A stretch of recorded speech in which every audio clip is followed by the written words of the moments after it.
Ladies and gentlemen, real asking is not begging. It is not desperation. It is not a performance to prove your worth. Real asking is clarity. Real asking is calmness. Real asking is confidence expressed through steady words and grounded presence. And once you understand this, the way people respond to you begins to change in ways you never imagined. Most people don't receive what they want. Not because they are unworthy, not because the world is unfair, but because no one ever taught them how to ask. Since childhood, many of us were trained to stay quiet, to not disturb others, to solve everything alone so we could appear strong. We were taught to hide our needs, to downplay our desires, to avoid looking vulnerable. So when life requires us to speak up, we carry the weight of fear. The fear of rejection, the fear of judgment, the fear of looking needy, emotional, or weak. But here's the truth. You are not weak when you ask. You are weak when you stay silent about what matters. You are weak when you deny the help, guidance, or support that could change your life. Silence steals more opportunities than rejection ever will. Asking is not about begging for approval. Asking is facing your desire with honesty and speaking it with a calm, steady tone. It is choosing truth over pride. It is choosing clarity over fear. It is choosing courage over the illusion of self-sufficiency, because you understand one simple fact. You have the right to be heard. You have the right to make a request. You have the right to seek what aligns with your growth. There is a reason why people who ask tend to progress faster. It is not because they are better or luckier. It is because they move life forward by initiating. They don't wait. They don't hint.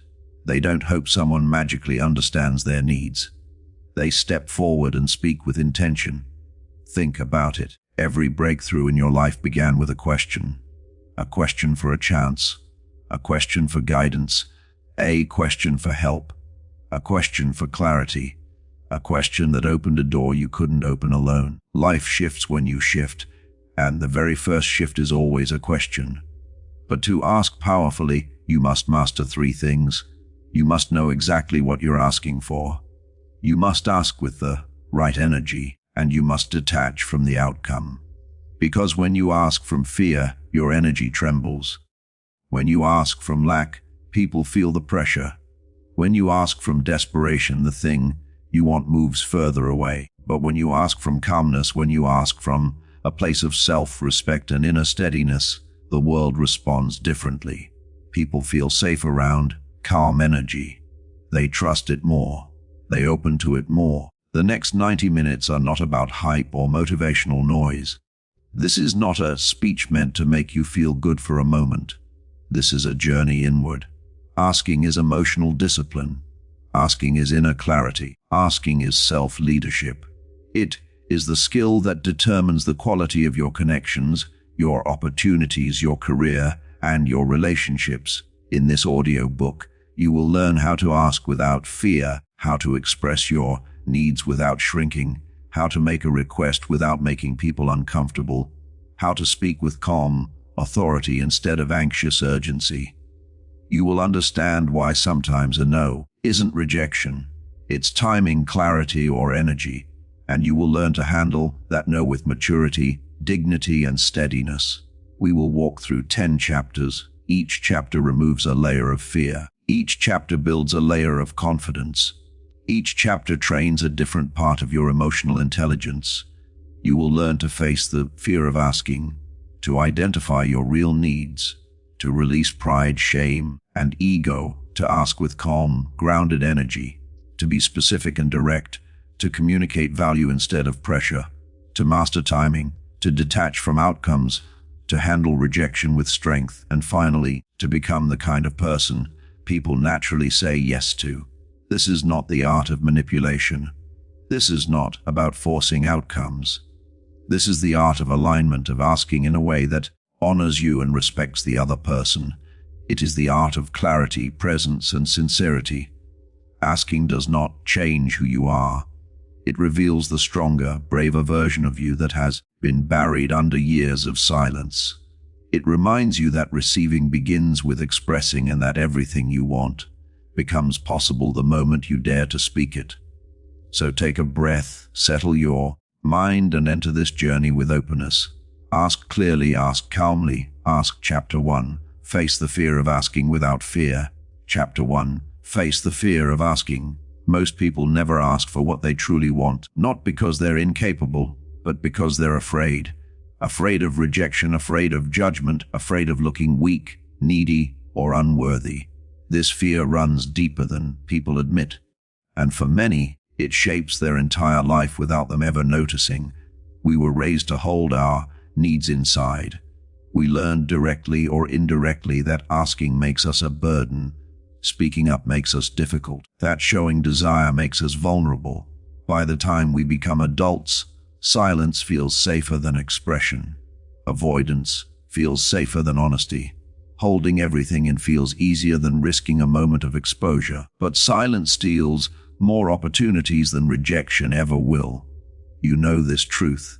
You've felt it, you've lived it. There's something you want, something real, something meaningful. Yet, when the moment arrives to ask for it, your nerve collapses, your voice weakens, your mind spirals into imagined consequences. You picture someone frowning, someone dismissing you, someone saying no, and you retreat before the moment even begins. This fear doesn't mean you're broken. It means you're wired for survival. Your nervous system is built to avoid shame and social disapproval. It's not your fault, but it is your responsibility to outgrow the instincts that no longer serve you. Because those instincts, if left unchallenged, will trap you inside a life that remains smaller than your potential. You cannot receive what you're too afraid to ask for. Let that truth settle. People who get what they want aren't always more talented or more deserving. They're simply more willing to speak their needs out loud. They open doors with their words instead of hoping someone else notices their silence. They treat asking like a skill, not a gamble. You can do the same. But first, you have to confront the fear that stops your voice. Not through force, not through denial, through awareness. Fear grows in the dark. It weakens when examined. And the moment you walk toward it instead of away from it, it begins to lose its grip. Picture this. You stand before a door that leads to your next chapter. You can feel the potential behind it. Opportunity, connection, progress. But that door opens only when you knock. Your hand hovers in the air, inches from action, yet frozen by imagined consequences. The fear isn't in the door. The fear is in the distance between your intention and your action. Asking is that action. The moment you do it, the fear breaks. To reach that moment, you need a practice that strengthens your courage internally, not externally. A method that trains your mind to stay steady instead of shrinking. Identify what you've been afraid to ask. You don't have to write anything down. Just look inward. Think of the things you've avoided saying. Think of the needs you've hoped someone else would magically understand. Think of the opportunities you let pass because you convinced yourself maybe later. Clarity begins the moment you stop running from your desires. Ask for one small thing today. Keep it simple. Ask for a clearer explanation. Ask for someone's time. Ask for help lifting something. Ask for a minor adjustment, a small preference, or a tiny favor.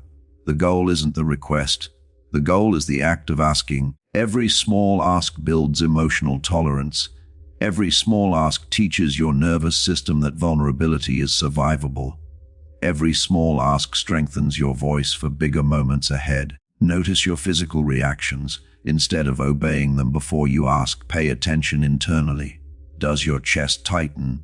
Does your breath shorten? Does your mind rush? Does your body tense as if danger is near? These reactions are old patterns, not present threats.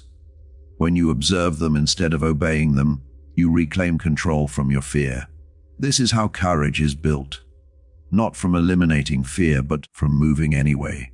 As you practice, remember that asking will never feel completely comfortable, and it doesn't need to. Comfort is not the goal, growth is. People waste years waiting for a moment when asking won't feel scary. That moment doesn't exist. What exists is the choice to act despite fear, to choose your future over your fear, your voice over your silence, your possibilities over your imagination of rejection. You deserve a life where your needs have a voice. You deserve relationships where your feelings matter. You deserve opportunities that open because you step toward them. And this chapter is the first step. Let yourself imagine a life where asking is natural, not terrifying. Imagine relationships where expressing your needs earns respect instead of judgment. Imagine walking into conversations with quiet confidence instead of silent hesitation. Imagine doors opening simply because you knocked. This isn't fantasy. It's what happens when you face the fear that has ruled you for so long. You don't need to be fearless. You just need to be honest. Honest about what you want. Honest about what you feel. Honest about the simple truth that asking is not weakness. It is self-respect in motion. And when the fear rises, as it always will, remind yourself, fear is not a stop sign. Fear is a chapter 2. Know what you're really asking for doorway. Walk through it. Fear fades when you face it. Chapter 2. Know what you're really asking for. You cannot ask clearly if you do not know what you truly want. And most people don't actually know. They think they do. They believe their desires are obvious. But when they look deeper, what they want on the surface is rarely what they need underneath. This is why asking feels confusing, intimidating, or overwhelming. You don't just fear the act of asking. You fear asking for the wrong thing. You fear misidentifying the real need. You fear exposing something that isn't fully formed in your mind yet. If your desire is unclear, your voice becomes unclear too. And unclear asking leads to inconsistent results. Clarity is not automatic. Clarity is a decision. Every request you make has a deeper layer beneath it. You're rarely asking for the thing itself. You're asking for what the thing represents. People don't ask for money. They ask for stability, freedom, or a sense of control. People don't ask for attention. They ask to feel seen, valued, or emotionally safe. People don't ask for a favor. They ask for support, partnership, or reassurance. When you don't understand the deeper need, you end up making the wrong request. And the wrong request leads to the wrong outcome. Imagine someone saying, "I want more time," but what they actually want is less stress. Imagine someone saying, "I want a new job," but what they actually want is respect. Imagine someone saying, "I want love," but what they actually want is emotional safety. If you misunderstand your own desires, you will communicate them in the wrong direction. This is why inner clarity is the foundation of powerful asking. You cannot articulate what you cannot identify. Before you speak to others, you must be willing to speak honestly to yourself. Clarity feels uncomfortable at first because it asks you to remove the excuses, stories, and illusions that hide your real motivations. You must look at the need beneath the want. And that requires honesty many people avoid. But clarity is liberation. Clarity gives direction. Clarity makes asking simple, direct, and confident. Picture yourself walking into a store. If you say, "I want something nice," the salesperson can't help you. If you say, "I'm not sure, maybe something interesting," the confusion continues. But the moment you say, "I want this specific thing for this specific reason," everything becomes easy. Life is the same way. People aren't mind readers. They don't know what to give you if you don't know what to ask for. Vague asking creates vague outcomes. Precise asking creates precise results. The good news is this: clarity can be trained. It is not a gift, it is a skill. Practice. Name the desire, then name the need. Think of something you want to ask for, then go one level deeper. What emotion sits underneath that wanting? Are you asking for convenience? Or are you asking for support? Are you asking for approval? Or are you asking for partnership? Are you asking for control? Or are you asking for relief? When you know the deeper layer, you know the real request. Practice. Remove the story and stay with the truth. Many people attach long explanations to their desires. They justify, they apologize. They hide the truth under layers of extra words. But truthful asking requires simplicity, not storytelling. Ask yourself, what is the truth beneath this request? Then say that truth directly, calmly, confidently. No excuses, no over-explaining, no performance, just clarity. Practice.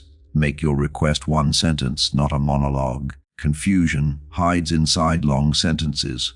Clarity lives in short ones. If you struggle to ask for something in one sentence, you're not clear enough. If you need paragraphs to explain your desire, you don't yet understand it. One sentence forces focus. One sentence forces precision. One sentence reveals the truth.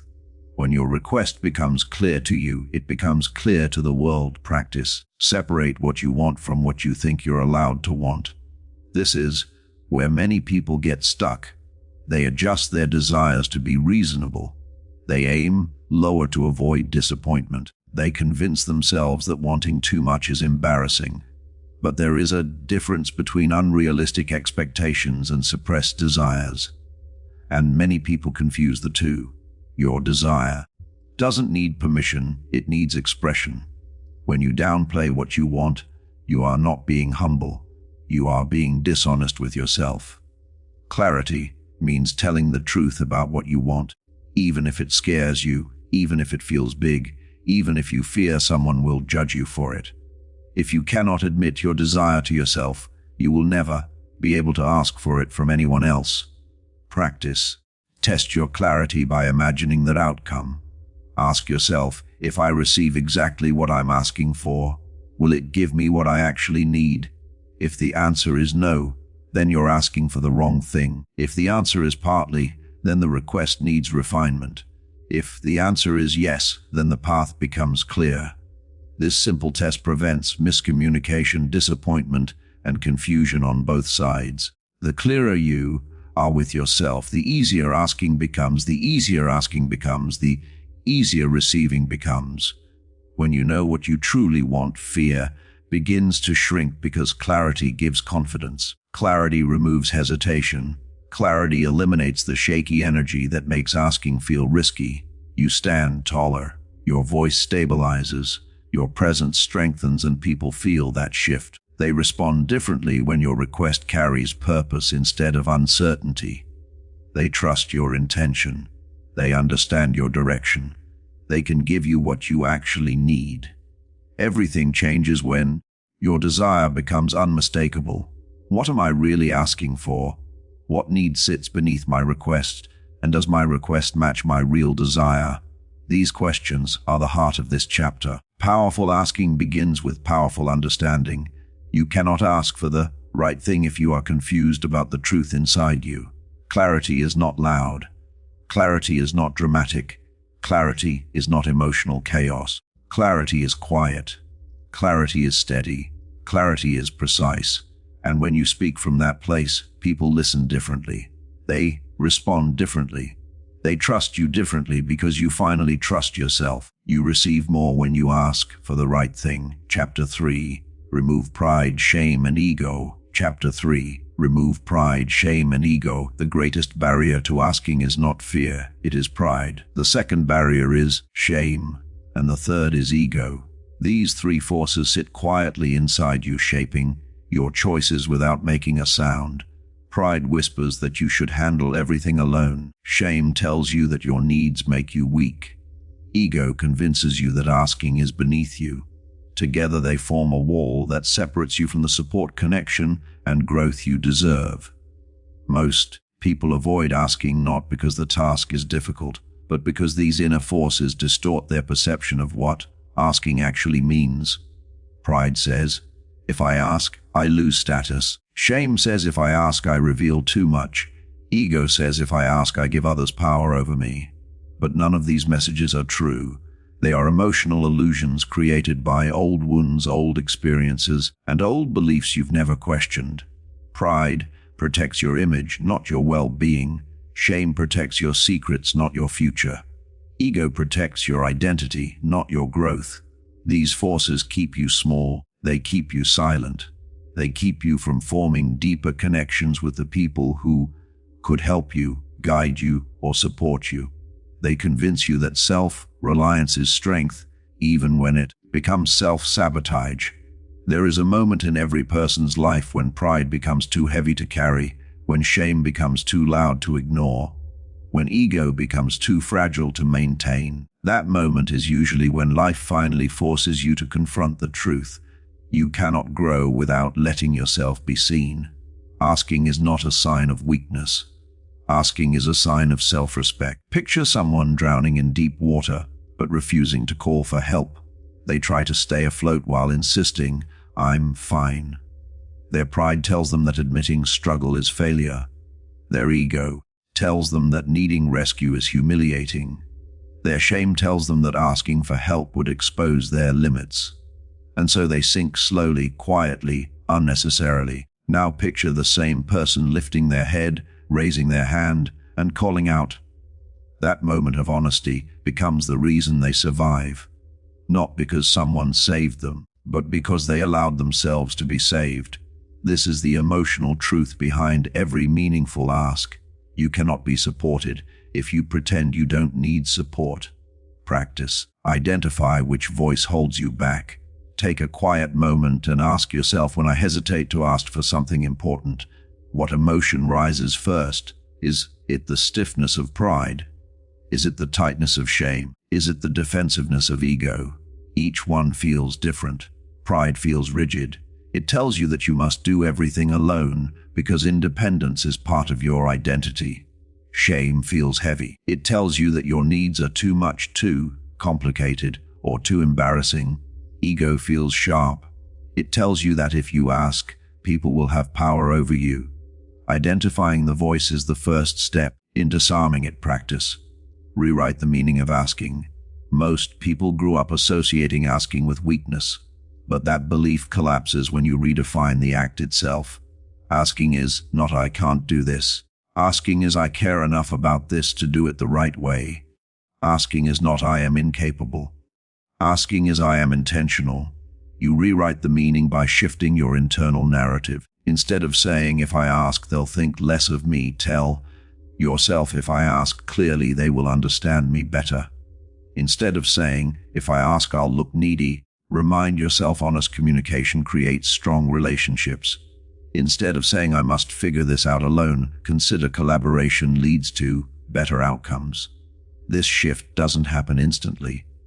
It happens through repeated truth-telling. Practice lower your guard without losing your strength.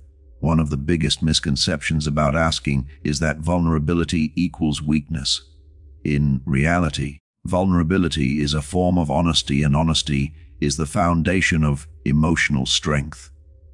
Lowering your guard doesn't mean lowering your standards. It doesn't mean allowing yourself to be disrespected. It simply means allowing yourself to be human. Allowing yourself to express a need without apologizing for it. Allowing yourself to be real, not polished. You are strongest when you no longer need to prove strength. Practice. Speak the need without the mask. Most people speak in circles around what they want. They add disclaimers. They soften their voice. They wrap the request in unnecessary politeness. This is the mask, the attempt to protect the ego from possible rejection. But masks make communication harder, not easier. Masks confuse people. Masks hide the truth. Speaking without the mask sounds like this. "This is what I need. This is why it matters. This is how you can help." You are not demanding. You are not begging. You are expressing. Practice. Let your humanity lead. You will never outgrow your need for connection. You will never outgrow your need for clarity. You will never outgrow your need to feel supported. These are not flaws. These are the natural truths of being human.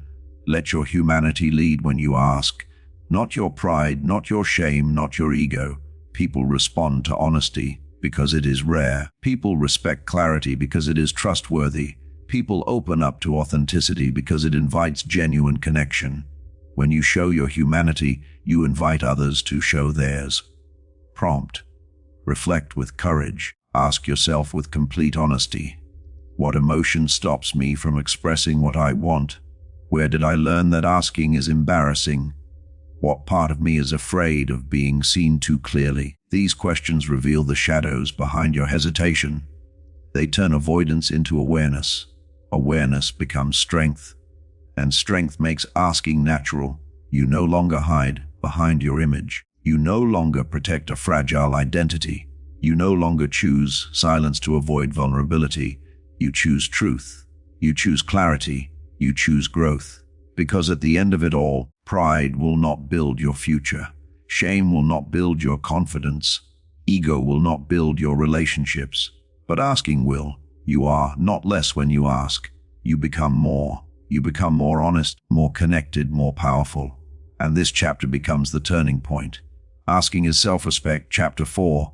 Ask with calm energy, not desperation in motion. Chapter 4. Ask with calm energy, not desperation. People don't respond to your words, they respond to your energy. You can say all the right things, but if you say them with tension, fear, or emotional pressure, the message changes, your tone changes, your presence changes, and the person listening feels something is off, even if they can't explain why. Desperation is loud, even when the words are quiet.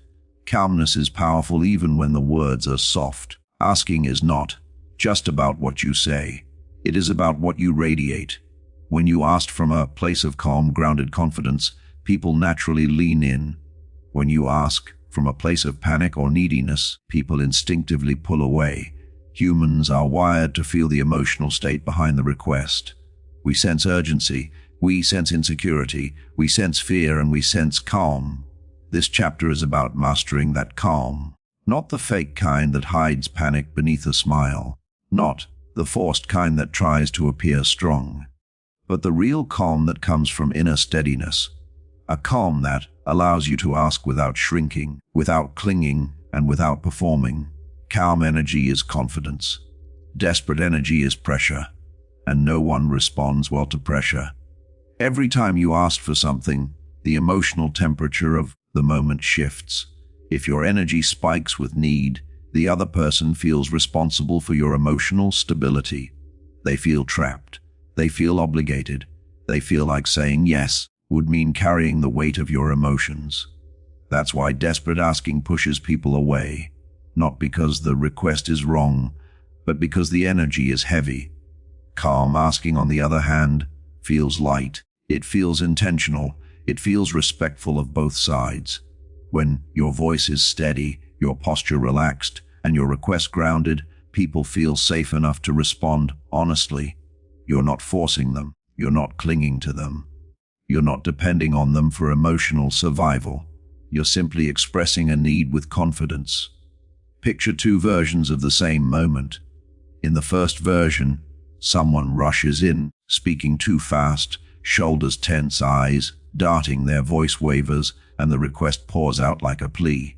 The listener immediately feels uneasy, not because the request is unreasonable, but because the energy carries urgency and fear. Now picture the second version. The same request, but spoken slowly. Steady breath, clear tone, relaxed shoulders, grounded presence. The listener feels respected, not pressured. They feel invited, not cornered. The difference is not the words, the difference is the energy. Practice. Slow down before you speak. When you feel the urge to ask for something, pause. Take one slow breath, then another. Let your shoulders drop. Let your jaw soften. Let your mind settle. Calmness is physical before it becomes emotional. Your body teaches your voice how to sound. A single slow breath can turn desperation into clarity. Practice. Remove emotional weight from your request. You don't need to perform. You don't need to justify excessively. You don't need to signal that your happiness depends on the answer. State your request simply, clearly, and without emotional attachment. This is what I'm asking. This is why it matters. This is what it helps accomplish. The less emotional weight you place on the moment, the more comfortable the other person feels responding. Practice. Focus on presence, not perfection. Many people try so hard to say the perfect words that they lose sincerity. Their mind races. Their voice tightens. Their energy becomes chaotic. Presence matters more than perfection. When you are fully present in the moment, grounded, aware, relaxed, you naturally communicate with strength and clarity. You no longer chase the perfect script. You simply express the truth. practice. Ask from wholeness, not lack. Before you speak, check your energy. Are you asking because you are afraid? Are you asking because you feel incomplete? Are you asking because you want reassurance? Or are you asking because the request is aligned, clear, and meaningful? When you ask from lack, your request carries anxiety. When you ask from wholeness, your request carries confidence. Wholeness is not perfection. Wholeness is self-respect. Practice protect the other person's emotional freedom. This is the secret few people understand. People say yes more often when they feel free to say no. If your energy communicates that you will collapse, panic, or fall apart if they decline, you remove their emotional freedom. And people resist that.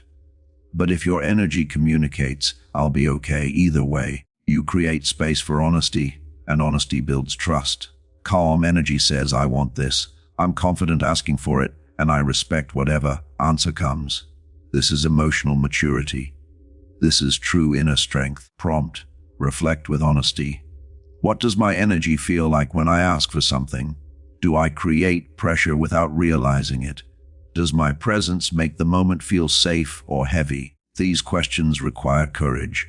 They ask you to examine not just your words, but your embodiment, not just your request, but your energy. When you understand your emotional presence, you gain control over the experience of asking. You no longer depend on anxiety to guide you. You no longer allow fear to twist your tone. You no longer approach people with urgency that repels them. You ask with steady strength. You ask with quiet certainty. You ask with a calm energy that says, I am grounded. I am clear, and I'm not defined by this moment. When you ask like this, something shifts in the room.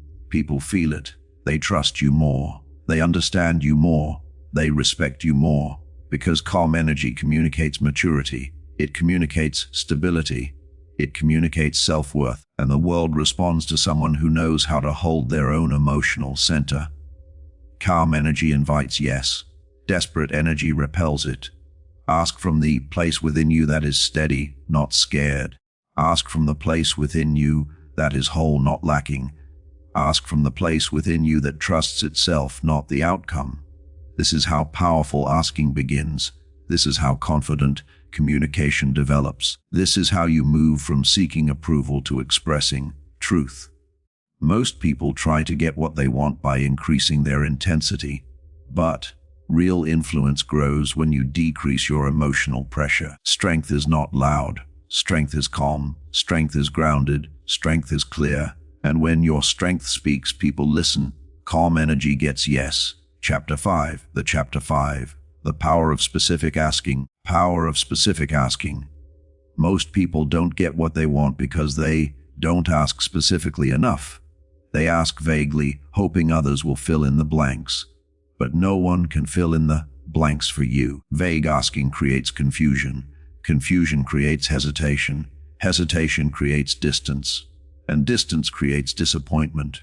When you say things like, "Can you help me?" or "I need something," you leave the other person guessing. Guessing leads to misunderstandings, and misunderstandings lead to outcomes that don't match what you had in mind. Specificity removes guessing. Specificity removes friction. Specificity removes the emotional fog that makes communication harder than it needs to be. Specific asking is powerful because it removes uncertainty for you and for the person listening. When you clearly state what you want, when you want it, and why it matters, people can respond with confidence instead of confusion. Clarity creates confidence. Confidence creates cooperation. This applies to every area of life. Work, relationships, collaboration, support, opportunities. People want to help you, but they need guidance. They need direction. They need to understand exactly what success looks like. Imagine someone asking you, "Can you help me with this project?" Your mind immediately raises questions. What exactly do they need? How long will it take? What role should I play? What does help mean to them? Now imagine someone saying, "Can you review this document for grammar and send feedback by 3 p.m.? You understand immediately. You know the task. You know the expectation. You know the timeline. Specific asking eliminates friction. Vague asking creates it. Picture a spotlight shining on a dark stage. The brighter and narrower the beam, the clearer the focus. The dimmer and wider the beam, the more everything blurs together. Specificity is the spotlight that sharpens the moment. The human brain likes clarity because clarity reduces cognitive load. When your request is specific, the listener doesn't have to decode, interpret, or assume anything. They simply respond. That makes everything easier for both sides. Practice. Define the exact request before you say it. Before you speak, ask yourself, what exactly am I asking for? What does the final result look like? What action do I want them to take? If you cannot answer these questions clearly, you are not ready to ask. Because if you are unclear with yourself, you will be unclear with others. Specific asking begins inside your mind before it becomes words. Practice. Keep the request short, direct, and concrete. Specific asking uses simple language, not long explanations. Say what you need in clear terms. I need, I want, could you do, please send. Short sentences create strong requests. Long winding explanations turn into emotional fork. Clarity is simplicity. Simplicity is strength. Practice. Communicate the timeline. Most vague requests fail because they lack timing. People don't know whether you mean now, later, tomorrow, or whenever. If time matters, state it. If timing is flexible, state that too. By the end of the day, before the meeting, sometime this week, when you have a moment, no rush. These details remove confusion, and removing confusion builds trust. Practice. Explain the purpose without over-explaining. Specific asking often includes the why, but the why should be concise, not a story. This helps me finish the report. This supports the team. This helps us stay aligned. Purpose creates context, and context increases cooperation. But too much context becomes noise. Practice. Describe the finish line, not the entire road. People don't need every detail. They need the destination. What does success look like? That's the real question you must answer. When you describe the finish line, the specific outcome, you give others a clear target. The how can be flexible. The what must be precise. Specificity unlocks efficiency. Specificity unlocks alignment. Specificity unlocks better results. Practice. Speak with grounded confidence, not apology. Many people weaken their requests by apologizing or minimizing them. They say, sorry, could you maybe, I hate to bother you, but if it's not too much trouble. These phrases dilute clarity. They diminish confidence. They transform simple requests into emotional puzzles. Specific asking is not demanding. It is not aggressive. It is not controlling. It is neutral clarity expressed with respect. The tone is, this is what I need. This is when I need it. And thank you. This kind of clarity feels strong but not harsh, direct but not pushy, precise but not cold. Prompt. Reflect on your communication patterns. Ask yourself, do I expect others to guess what I want? Do I stay vague because I fear sounding too direct? Do I avoid clarity because I fear being judged? These patterns often begin in childhood, from environments where speaking directly felt risky. But adulthood requires a different skill set. It asks for emotional maturity, not emotional guessing. It asks for honest communication, not hidden expectations. Prompt. Reflect on how clarity would change your life. What would improve if you asked more specifically? Your relationships, your career, your teamwork, your ability to get what you actually want. Specific asking prevents resentment because it prevents misunderstanding. It prevents disappointment because it prevents misalignment. It creates stronger trust because it creates clearer expectations. The world responds better to clear signals than blurry ones. When you speak clearly, people listen differently. When you ask precisely, people respond more effectively. When you remove vagueness, you remove unnecessary conflict. Your life becomes simpler. Your interactions become smoother. Your results become sharper because you finally stopped hoping people would figure it out and you started guiding them with clarity. Clarity increases your odds. Specificity strengthens your voice, and specific asking changes everything. Say what you need. Say it clearly, say it directly, and watch how the world answers you with more accuracy, more respect, and more support than ever before. Clarity creates results. Chapter 6. Chapter 6. Communicate value, not demand. Communicate value, not demand. People don't say yes because you ask. They say yes because your request feels respectful, clear, and valuable. Most requests fail because they feel like pressure instead of partnership. Even when the words are polite, the energy behind them can feel heavy. Rushed tone, anxious urgency, or subtle entitlement. People sense when they're being pulled, pushed, or cornered, and the natural human response to pressure is resistance. When you communicate value, everything shifts. Your request feels lighter. The moment feels safer. The other person feels considered instead of used. Value is not manipulation. Value is clarity. It means showing why the request matters. Not in a dramatic way, but in a grounded, purposeful way. When someone understands how their contribution makes a difference, their willingness to help rises naturally. People want to feel helpful, not obligated. Imagine someone asking you, "Can you do this?" with no context, no gratitude, no clarity. Now imagine someone saying, "Your input will make this stronger. Could you take a look?" Same task, completely different emotional impact. Value invites cooperation. Demand invites resistance. To communicate value, begin by slowing your tone. Let the person feel that you are speaking with intentionality, not desperation. A calm voice shows that you respect their time, not claim it. Appreciation also plays a role. Not flattery, but honest acknowledgement. A simple, "I appreciate your help," reshapes the emotional atmosphere. People respond better when they feel autonomous. Give them space. Phrases like, "If this works for you," or "When you have a moment," protect their freedom. When someone feels free to decline, they're more comfortable saying yes. Your energy is part of the message. If you ask with tension, they feel tension. If you ask with calmness, they feel calmness.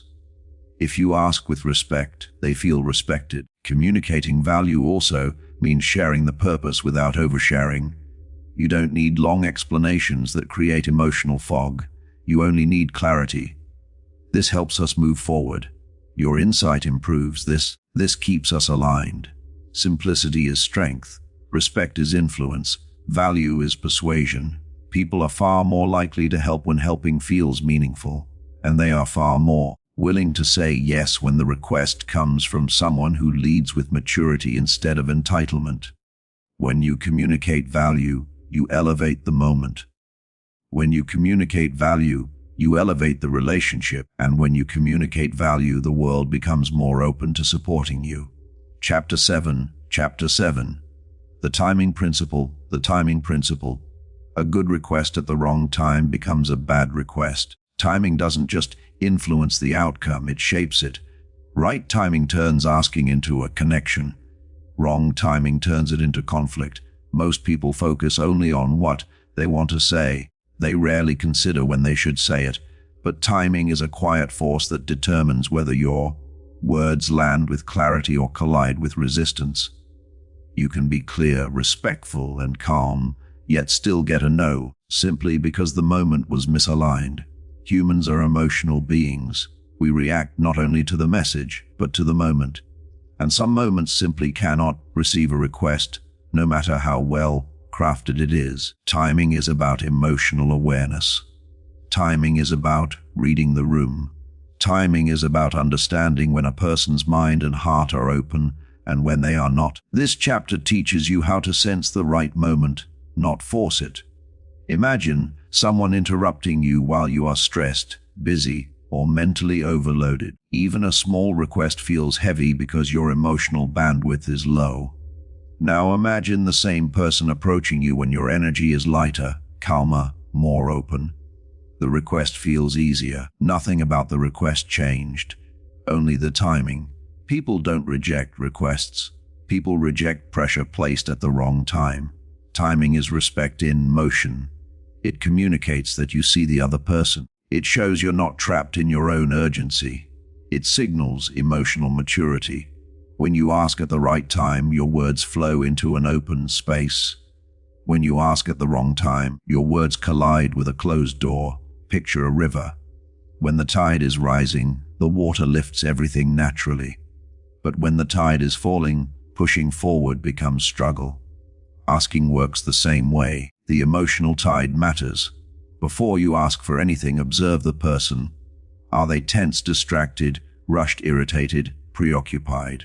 Their body language gives clues you cannot ignore. Tension in the face, short answers, fast movements, closed posture. These are signs the emotional weather is stormy. You don't sail during a storm. You wait for calmer water. Every interaction contains small windows, moments when the other person relaxes, pauses, or transitions between tasks. These are powerful openings.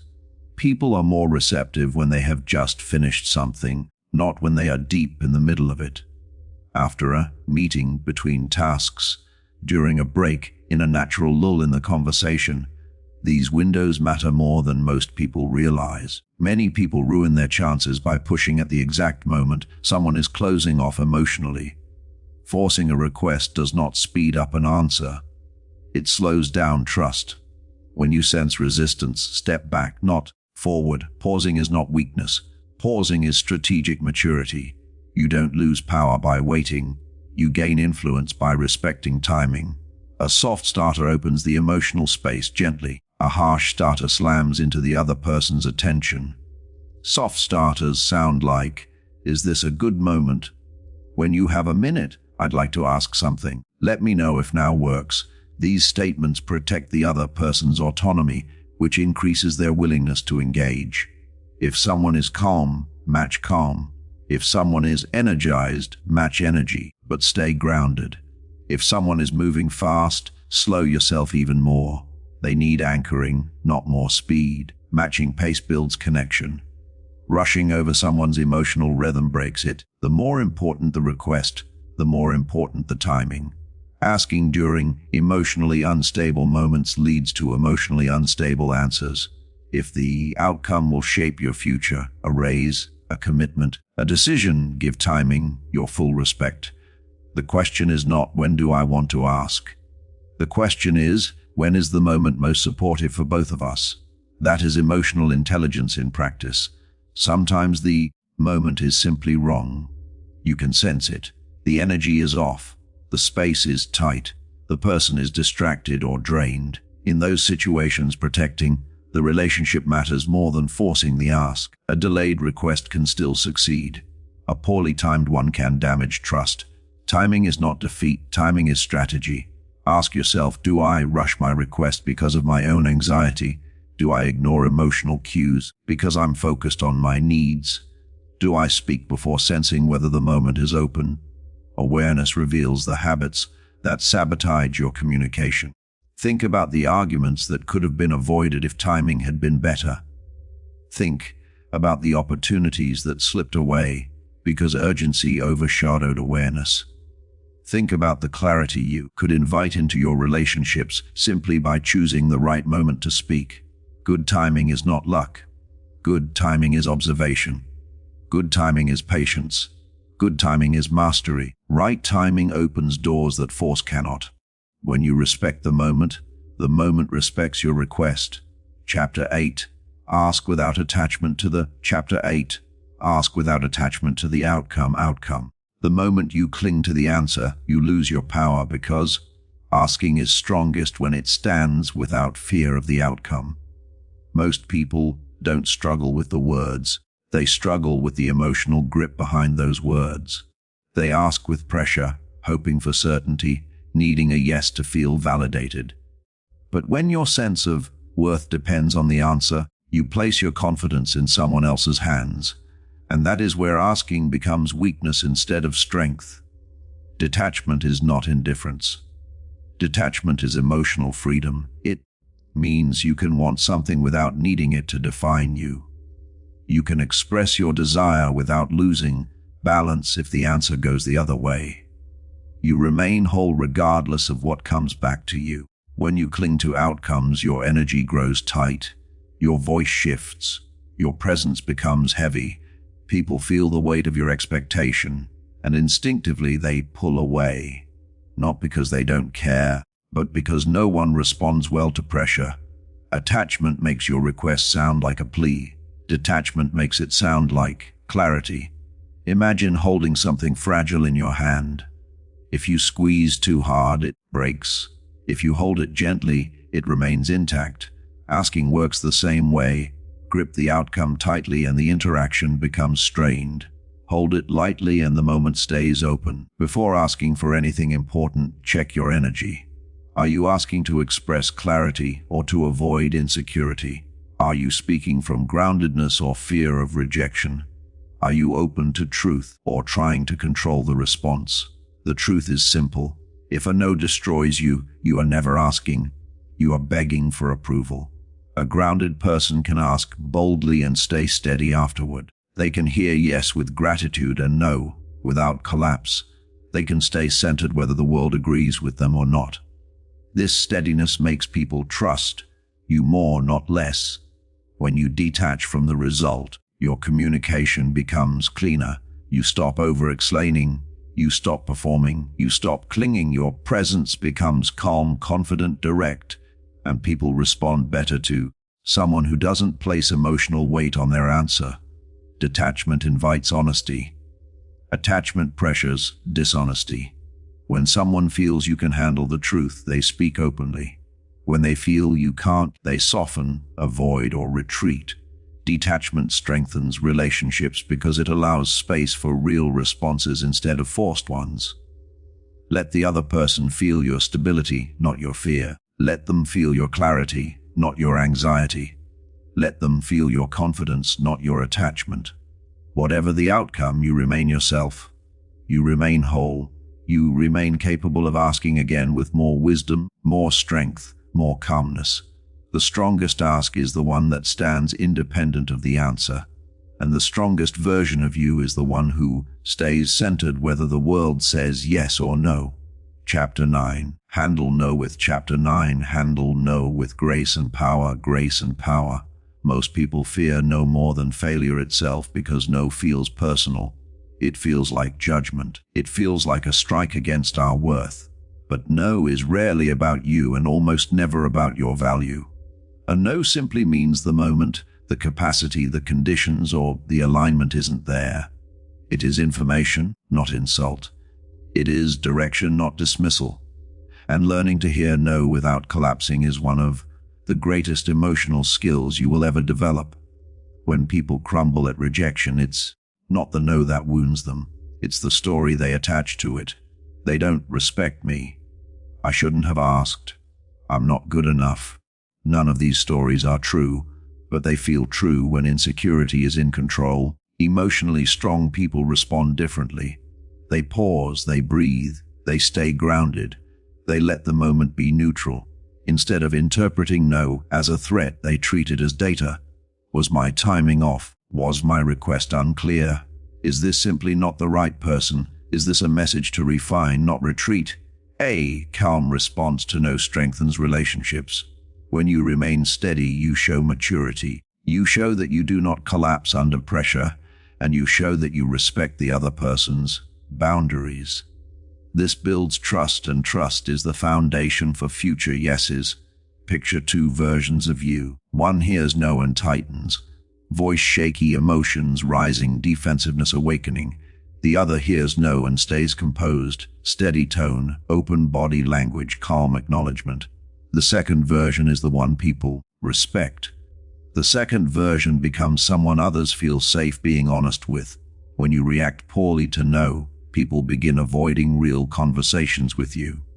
They feel they must tiptoe around your emotions. They say yes reluctantly or hide their true feelings. But when you handle no with grace, you invite honesty, you invite clarity, you invite deeper connection. Grace is not weakness. Grace is emotional precision. It means you don't allow temporary disappointment to shape your identity. You don't let one closed door convince you all doors are closed. You don't let a single moment erase your willingness to ask again. A calm, okay, thank you for letting me know can hold more strength than any argument. That sentence shows maturity, stability, and confidence, qualities that elevate you beyond the moment. It signals that you understand something essential. Rejection is redirection. Sometimes the timing is wrong. Sometimes the person is wrong. Sometimes the opportunity is wrong. And sometimes the no protects you from something you didn't see yet. You grow by learning, not by clinging. You advance by adjusting, not by shrinking. You mature by asking again with greater clarity and balance. Think of the countless times in life where a no eventually led you to something better, something more aligned, something you wouldn't have discovered if the earlier door had opened. A steady reaction to no is a declaration. I remain whole regardless of the outcome. I can handle truth. I am not defined by a moment. This inner stability makes you magnetic because people trust those who stay centered. They trust those who don't crumble. They trust those who can hear truth without chaos. No is not the opposite of yes. No is simply an instruction. Not now. Not here. Try again. Try differently. Try elsewhere. Hearing no with grace is how you become unstoppable. Chapter 10. Become the person who gets. Chapter 10. Become the person who gets yes, yes. People don't say yes because your request is perfect. They say yes because you are someone they feel good saying yes to. A powerful ask doesn't come from fancy words or flawless delivery. It comes from presence, the energy, steadiness, and authenticity you bring into the moment. Influence is not built on technique. Influence is built on character. When someone is grounded, calm, and clear, people respond instinctively. They lean in, they listen, they trust.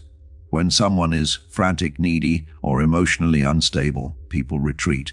Even if the request is reasonable, your presence is your persuasion. Your energy is your credibility. Your steadiness is your authority. To become the person who gets yes, you must first become someone who carries themselves with emotional maturity. That means you're not shaken by discomfort, not desperate for approval, not reactive when things shift. Others feel safer around someone who can regulate their own internal landscape. Clarity is another essential trait. People follow clarity because it reduces friction. When you know what you're asking for and why, your confidence becomes contagious. People want to cooperate with someone who moves with intention. Respect is also part of this equation. When you respect people's boundaries, time, and autonomy, they feel valued instead of pressured. And people naturally support those who make them feel respected. Consistency is another quiet pillar of influence. When your behavior is stable, your tone, your reactions, your communication, people trust you. They know what to expect. They don't brace themselves. They relax. And relaxation creates yes. Think of the people in your life whose presence makes everything feel easier. They don't force. They don't demand. They don't manipulate. They simply hold themselves with honesty and steadiness. And because of that, others willingly follow their lead. This is who you are becoming. You also grow into someone who doesn't rely on approval to feel strong. You don't need a yes to validate your identity. You don't collapse when things don't go your way. This independence makes your presence magnetic because people sense you are whole, not seeking emotional rescue.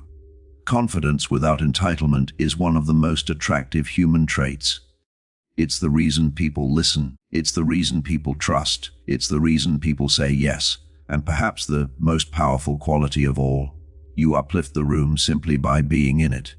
Not by trying, not by performing, but by being deeply anchored in who you are.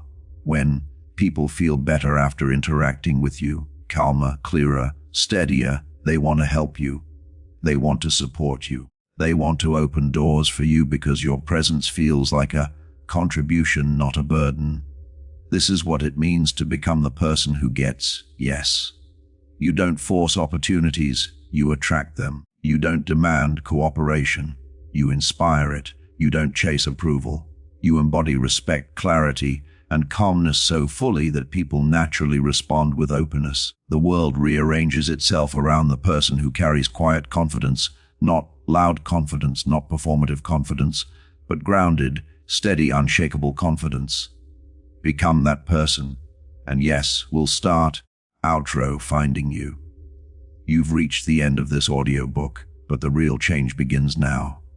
In the moments when you choose to speak with clarity instead of silence, with confidence instead of fear, with calmness instead of pressure, asking is not a performance. Asking is self-respect. Every chapter has shown you a different part of the skill. Facing fear, understanding your real needs, letting go of pride and ego, grounding your energy, speaking specifically, communicating value, choosing the right moment, releasing attachment, and handling no with grace. These are not tricks. They are ways of being. They shape how you move through the world and how the world responds to you. If you take only one idea with you, let it be this: you don't get what you deserve. You get what you ask for, clearly and calmly. Your voice is not a burden. Your needs are not an inconvenience. Your desires are not embarrassing. They are part of your humanity, and you have the right to express them. When you ask without clinging to the answer, you protect your power. When you ask with grounded presence, you earn respect. When you ask with clarity, you make cooperation easy. And when you ask with calmness, you open doors that force could never open.